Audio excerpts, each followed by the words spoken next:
Šodien mēs runāsim par zaudējumu. Katrs cilvēks sastapās vai sastapsies ar šo tēmu. Zaudēt tuvu cilvēku vai attiecības ir vienmēr smagi. Līdz ar to mēs gribam šodien pārunāt šo tēmu. Kādus zaudējumus cilvēks spēj izturēt un kādus zaudējumus ir grūtāk izturēt? Jā, zaudējums, es domāju, tā ir svarīga tēma visas dzīves garumā, un no tā, cik cilvēks iemācās izturēt, pieņemt zaudējumus, viņš tad varēs būt laimīgs vai nevarēs būt laimīgs. Jā, un jo sliktāk iztur zaudējumu vai neiztur, tad rodas depresija, trauksme, bailes. Bet dabīgi bērns mācās pamazītiņām izturēt, jā, kādu minūtīti bez mammas, bez tēta, 2, 3, jā, tā mēs mācāmies.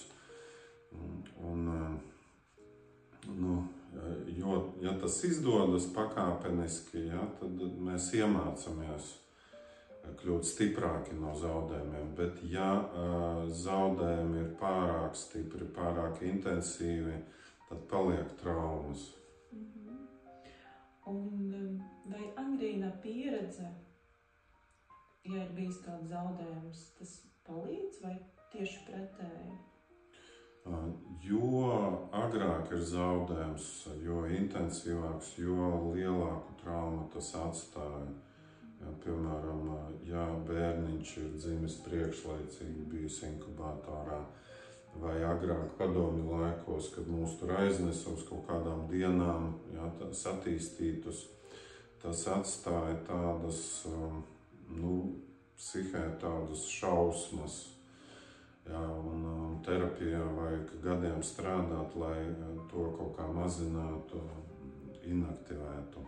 Bet jo vēlāk ir bijusi šī zaudējuma trauma, jo tā kā vieglāk ar to tikt galā.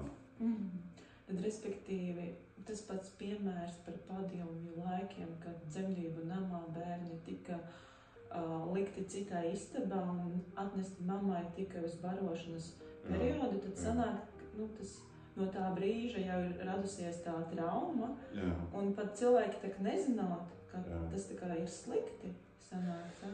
Jā, kad smagākās traumas ir vēl pirms bērniņš runā, tā trauma ir ķermenī.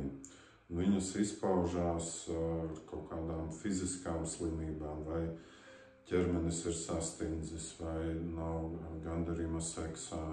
Jā, cilvēks nespēja atbrīvoties un nesaprot, no kurienes tas nāk. Un terapijā bieži vien, ja izdodas to uzrunāt, to var redzēt, kad rodās sajūta, ka tā kā cilvēks tā kā sastindzis un terapeitam ir sajūta, ka bērnu vajadzētu paņemt uz rokām, auklēt. Sievietēm, terapeitēm ir sajūta, ka vajadzētu pabarot, jā, un tad mēs to uzrunājam, jā, ka tas iespējams ir no tiem laikiem, un ļoti bieži cilvēks reaģē un saprot, tas no turienes, un tas kaut kā palīdz atbloķēties, bet tas process ir ilgs. Jautājums, cik ilgi, tātad, lai tiktu galā ar zaudējumu, tie zaudējumi un zaudējumu traumas, viņas krājas. Jā, un parasti cilvēks atnāk, piemēram, tad, kad pārtrūkst attiecības, jā, rodas neciešamas sāpes. Jā, varbūt cilvēks atnāk depresijā, nevar pastrādāt, trauksme, panika. Jā, un katram ir individuāli, cik lielu laiku vajadzēs ar to tikt galā. Jā, bet bieži vien aiz tās tagadējā zaudējuma traumas ir iepriekšējie zaudējumi, iepriekšējās pārtrūkušās attiecības, jā, vai mamma, kas aizbraukusi uz Angliju strādāt, vai, mamma saslimusi, bija slimnīcā, vai bērns palicis ar vecmāmiņu. Jā, tie visi zaudējumi krājas, un jo vairāk ir nepārstrādātu zaudējumu, jo ilgāku laiku vajadzēs terapijā, lai tiktu pāri. Jā. Bet arī tā tikšana pāri, viņa, dažiem viņa ir tāda, ka var pavisam tā kā bez rētām tikt pāri, bet lielākā daļā gadījumā tā zaudējuma trauma, mēs viņas ietekmi varam samazināt pa procentiņam. Jā, par 30%, par 50%. Ka tas netraucē dzīvot, bet, piemēram, katrs atkal jauns zaudējums var radīt sāpju, jā, vai kaut kādu tādu depresīvu vilnīti. Tas ir sakarā ar to, ka tas nebija izstrādāts, respektīvi tās sēras nebija piedzīvotas, tā zaudējuma sēras, es domāju. Ja tas zaudējums ir ļoti liels, piemēram, meitenītei 3 gadi, mamma saslimst, ir slimnīcā, jā, meitenīte paliek ar vecmāmiņu. Tad tas tā kā uzspridzina cilvēka prātu, jā, rada tādu pārāmu bojājumu. Jā, un tas bojājums, tas ir tā kā kokā, piemēram, kociņš aug, jā, viņam ir kaut kāds dzīvnieks nograuž gabaliņu, un tad atkal apauga ar mizu, bet tas bojājums tur ir iekšā. Jā, un tas bojājums, viņš var palielināties, viņš var arī nepalielināties, jā, vai arī, ja tiešām ir, māmiņa izveseļojas, atgriežas, jā, vecāki ir, un bērnam palīdz to izstrādāt, jā, tad tas var arī netraumēt, jā, tas cilvēks var izaugt vesels, stiprs, bet ļoti bieži tie zaudējumi krājas, jā, pienāk vēl kaut kas, kad draudzene negrib draudzēties, vēl kaut kas, un visu laiku, var teikt, mūsu psihē kaut kas negatīvais ar pozitīvo cīnās. Un ko var uzskatīt par lieliem un maziem zaudējumiem? Tas atkal ir ļoti individuāli. Jā, varbūt, piemēram, 3 gados ir bērniņš staipa tādu netīru, noplukušu ar vienu ausi plīšu vācīti. Jā, un viņu atņem, pasaka, ka tas ir netīrs, slikts, izmet, un viņam tā ir milzīga trauma.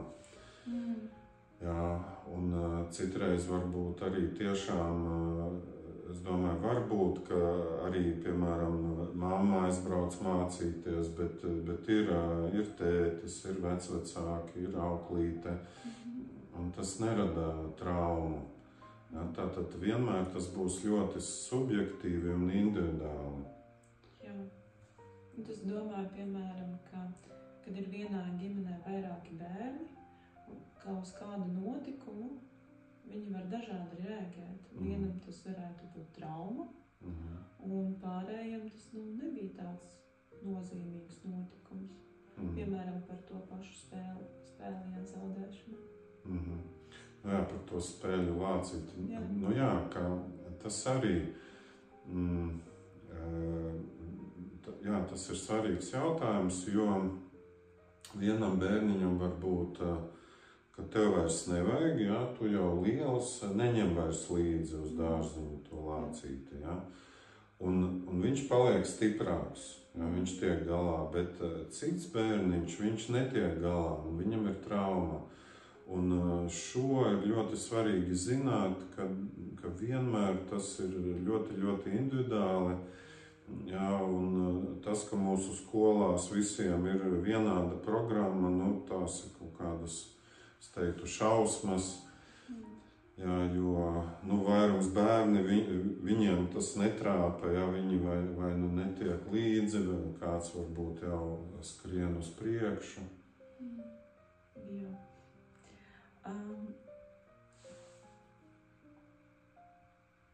Kā cilvēks rēģē uz to cilvēka zaudējumu? Nu jā, it kā te būtu tā klasika jāstāsta, bet parasti tas ir šoks, sāpes, jā, bet arī daļa cilvēku to var nejust. Jā, piemēram, pārtrūkst attiecības, tas jau nekas, un izveido jaunas attiecības. Jā, būtībā šajā gadījumā cilvēks vispār nejūt sevi. Jā, viņš vienkārši tā kā vienu bildīti nomaina ar citu bildīti.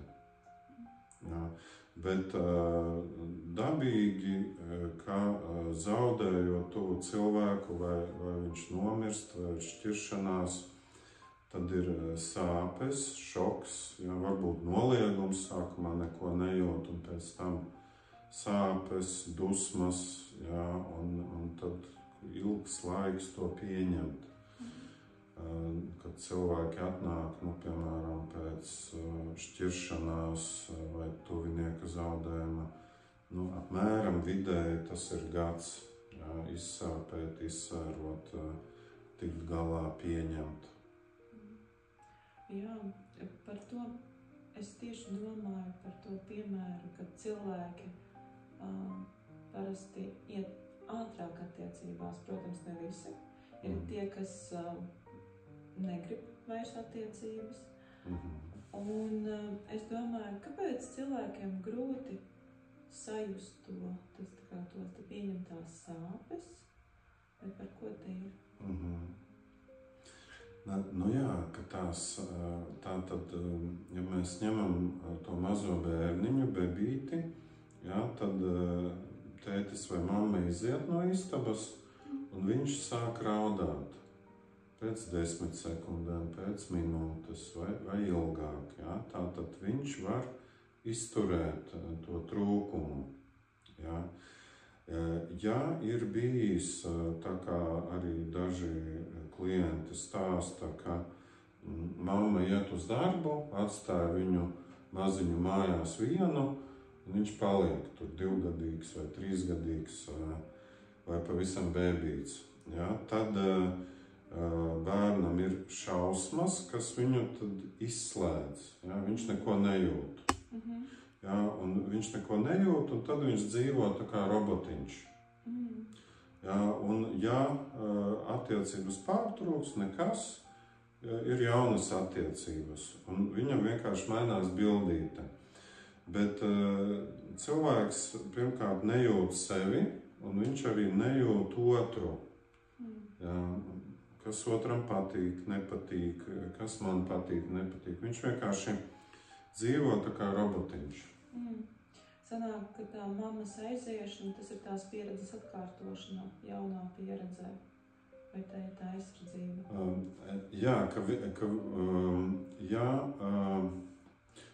Tā tad ir pieredze, ka mammas nav, un tas tā kā izsit korķus. Ir tādas sāpes, ka izsit korķus. Un tagad arī ir zaudē attiecības, un to sāpi pat nesajūt, ja? Tas viss atslēdzās. Sāpes atslēdzas, ir anestēzija, psihoterapeiti saka, aizsardzības strādā, ja, ļoti stipras, ja, noliegums ir priekšā, man viss ir labi. Ja. Un tā tad pat sāpes nevar just, bet, lai tiktu galā ar zaudējumu, būtībā ir jājūt. Ja, tās sāpes, un pamazām, ja bērniņš trenējas, un, piemēram, mamma atstāja viņu dārziņā, tad viņa saka, es atnākšu pakaļ, ja, būs 5:00, es būšu pakaļ, vai tad, kad sāks palikt tumšs, būšu pakaļ. Bērniņš paraud, nomierinās, un ar laiku pierod, ka viņam atnāk pakaļ, ja, ka ir sāpīgi, bet ar to var tikt galā, un arī vecāki atnāk. Jā, bet ja piemēram, tam pašam bērniņam tās sāpes ir neizturamas, auklīte nepalīdz, tur vecāki sakliedz, kā tā, es tur gāju vēl agrāk, tad viņš tās sāpes nemaz nejūt, jā, cenšas uzvesties labi. Jā, kā arī var pateikt, ka tev nav jārauj, vai kā tu uzvedies, un kaut kas līdzīgs, tad bērnam paliek vēl grūtāk. Jā. Nu jā, un kā būtībā no mazām dienām ir jāmācās padrusciņai izturēt zaudējumu. Jā, kaut kādu laika sprīdi, kaut cik izturēt, vairāk. Jā, un tad mēs varam attiecību pāraumu izskumt, izsāpēt, palaist. Jā, un palikt stiprāki, ja, un domāt, vienas labas attiecības beidzās, ja, ir sāpīgi, izskumšu, bet būs vēl nākamās attiecības. Vai ir tā, ka katrā vecuma posmā ir kaut kas cits, kas sāp?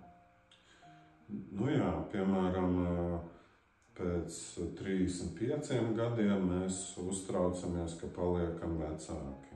Jā. 15 gados mēs ļoti uztraucamies, ja zaudējam draudzību. Jā. 25 gados ir ļoti sāpīgi, ja neveicas ar darbu. Jā, katrā vecumā kaut kas cits ir aktuālāks, jā, tas jāņem vērā. Un droši vien arī tas atkarīgs no tās ģimenes situācijas un kādā cilvēks atrodas, un arī tas dzīves etaps, kurā viņš ir. Jo tas var būt pat ne pēc vecuma, varbūt, bet pēc tas dzīves pieredzes droši vien. Jo tas tagad, es dzirdēju nesen, ka pusauģi tagad ir līdz 25 vai 30 gadiem. Līdz ar to tāds tā kā vecums, tas ir tāds ļoti abstrakts. Nu jā, ja piemēram pusaudzim ir drauga zaudējums, tas būs arī ļoti atkarīgs, kādas attiecības ir bijušas ar vecākiem līdz tām. Vai viņam ir kāds hobijs, vai viņš iet gleznot, vai sporto, jā, kādas attiecības klasē. Jo vairāk ir vēl kaut kas dzīvē, vecāki, klases biedri, attiecības skolā, mācības, sports, hobijs, jo vairāk tikt galā ar zaudējumu kādā jomā. Jā, ja neiet sportā, jā, tad var palīdzēt citas jomas. Tādā veidā tā kā aizvieto un papildina, respektīvi to fokusu nedaudz novirza no tā zaudējuma, lai vieglāk to pārdzīvot. Jā, piemēram, pusaudzim pārtrūkst attiecības, un viņš var padusmoties uz tēti. Jā, izgāzt dusmas, un tētis izturēs, teiks, jā, es tevi saprotu, man arī bija savas sāpes, savi pārdzīvojumi, bet es tevi mīlu tāpat. Jā, ejam tur makšķerēt, jā, vai uzspēlēt futbolu. Tas ir tas veselīgs variants, jā. Kā tētis var pateikt, un kā tas varētu palīdzēt tam pusaudzim tik ar to galā. Jā. Bet ir arī tie neveselīgi varianti. Jā, pusauģi var meklēt alkoholu, jā, vai kaut kādu sliktu kompāniju, un tad tiešām ir labi, ka, piemēram, ja nav tētis, tad ir treneris, jā, ir futbola komanda, jā, vai, nezinu, mākslas pulciņš, jā, kur vēl ir kāda atbalstoša vide. Jā, un, protams, ja ir viens vecāks, tad vajag vēl palīgus, ja? Trenerus, skolotājus, ar ko pusaudzis var identificēties. Un arī, protams, arī tētis var neizturēt, un tad ir labi, ka ir treneris, ja, kas kaut kā uzmundrina un ir tajā brīdī tā kā palīgs. Būtu lūgums tiem, kas ir noskatījušies līdz galam, Nu, ja jums ir prātā kāda sava pieredze, ja, turpat YouTube kanālā jūs varbūt varētu padalīties par kādu zaudējuma pieredzi un kā ir gājis, nu, tam tikt pāri, vai arī nav izdevies tikt pāri. Un tad arī citi to varēs lasīt un redzēt, kā iet citiem.